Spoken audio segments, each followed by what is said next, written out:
আসসালামু আলাইকুম। আশা করি সবাই ভালো আছেন, আমরা ভালো আছি।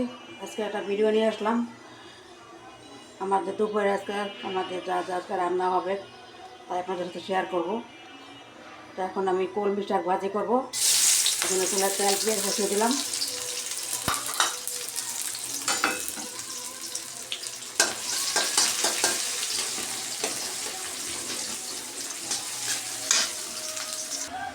পেঁয়াজটা ভাজা হয়ে গেছে, এখন আমি শাকটা দিয়ে দিব।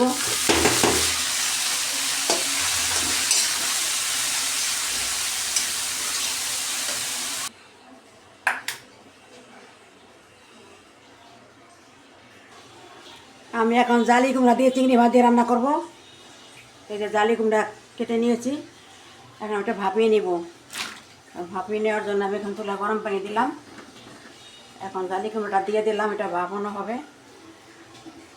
ঢেকে দেই। আমি এখন জালি কুমড়া রান্না করব চিংড়ি মাছ দিয়া। এই জন্য কড়াইতে তেল দিয়ে দিলাম।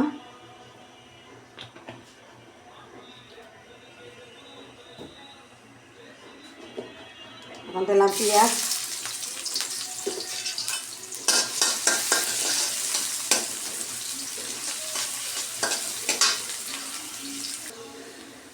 পেঁয়াজটা ভাজা হয়ে গেছে। এখন আমি আদা রসুন বাটা দিয়ে দিলাম,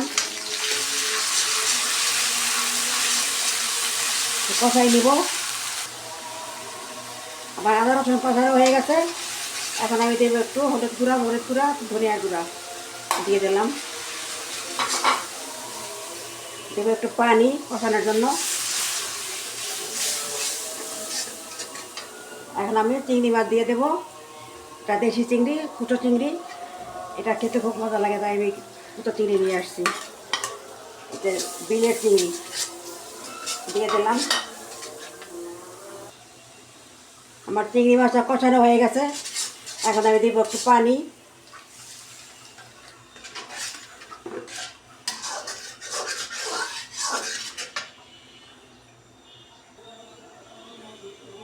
এই যে আমার মাছের পানিটা গরম হয়ে গেছে। এখন আমি জালি কুমড়োটা দিয়ে দিব। কুমড়োটা দিয়ে দিলাম।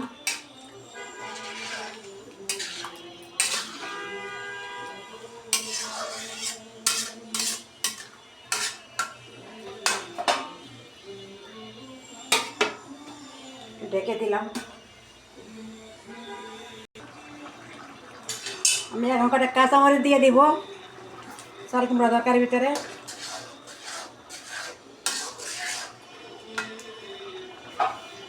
প্রায় হয়ে আসছে তরকারিটা আমার